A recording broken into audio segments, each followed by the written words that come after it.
So how's your relationship with Corey? How do you guys kind of help each other? Like Bignell, we talked about this, and you guys have really made each other better these last 6 months. So take us through that. Yeah, Corey's a great addition to the O-line. We push each other each and every day just so hard, obviously. Like I spoke about in the spring and moving forward through the summer, we just, we're both coming for that starting spot, and we're both working really hard. And at the end of the day, we've had to have some very serious conversations, too, about saying, hey, no matter what happens, at the end of the day, we're both getting better and both going to, leave this offseason in a much better position than we started. And I would say our relationship is very professional in the fact that we both, each respect each other's craft. And each and every day in the weight room, on the field, wherever it may be, we're always pushing each other to be better and do something better and trying to push our teammates around us. So all in all, I love Corey. He's an unbelievable addition to our O-line room and kind of adds competition everywhere. And I think everyone sees us battling out and sees us competing, and they kind of look to that and say, oh, this is how this should look. So I love Corey. Brian, in terms of just working with Coach Bignell, how much does that comfort level continue to evolve throughout the offseason?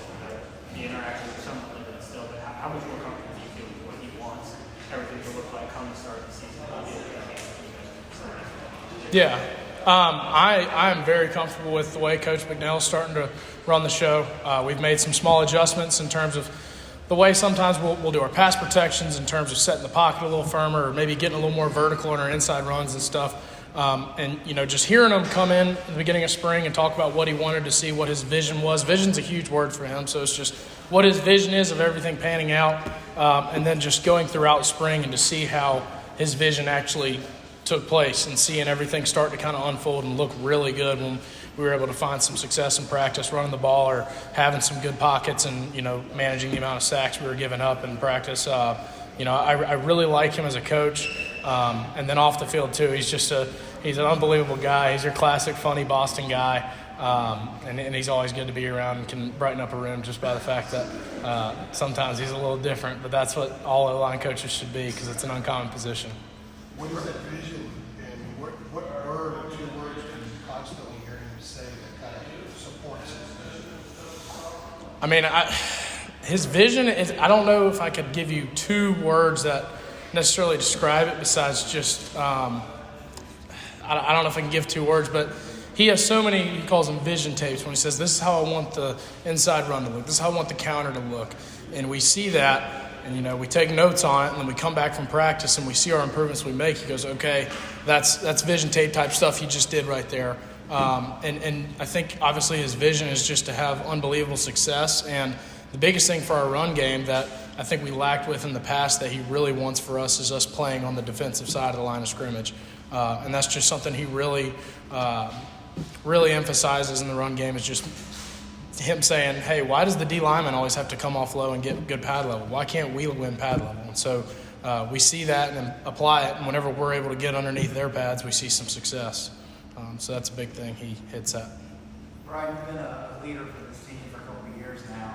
Sam's gone, Garrett's gone, Jeremiah's gone. It seems like you've really kind of stepped into that role even more so.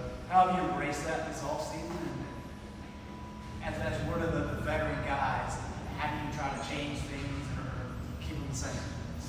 Yeah, it's a new team, man, and it's really different this year for me because, like you said, a lot of my close teammates and a lot of my old friends are gone. I'm 24 now. I'm probably up there with some of the oldest college football players in the nation right now.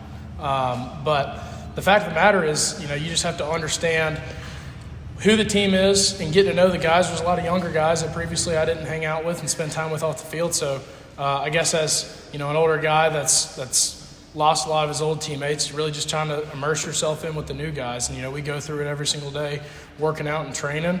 And obviously from last year, I kind of had to take the role as a supportive teammate when I wasn't getting as much action. So, stepping back into that leader role and trying to make an impact on the field is something that I'm really enjoying and trying to get back in and working with all the younger guys and make an impact on guys that previously weren't playing as much or being as vital to the team. Right, you saw a couple of young guys in the line. You think will make an impact this year that haven't played a lot so far? Yeah, just off the top, Zach Rice obviously is someone who's just incredibly talented, and we see every week whenever we do our player-led practices, there's something else that'll click new with him, whether it be just taking 2 inches better on a step or learning to get his second step in the ground quick. So I think he has incredible potential to make an impact and help us this year. Trey Green is another guy that's I've talked about before. I just love his work ethic as a freshman. He's always driving himself to get better, always doing extra work. Spencer Rollins, a new guy. I love seeing him. I haven't seen him strap it up and play full padded football here yet, but I mean, you look at the guy, his calves look like watermelons. So I mean, he's got an incredible physique and a great work ethic, and always in there working with the guys and just trying to get close with the group.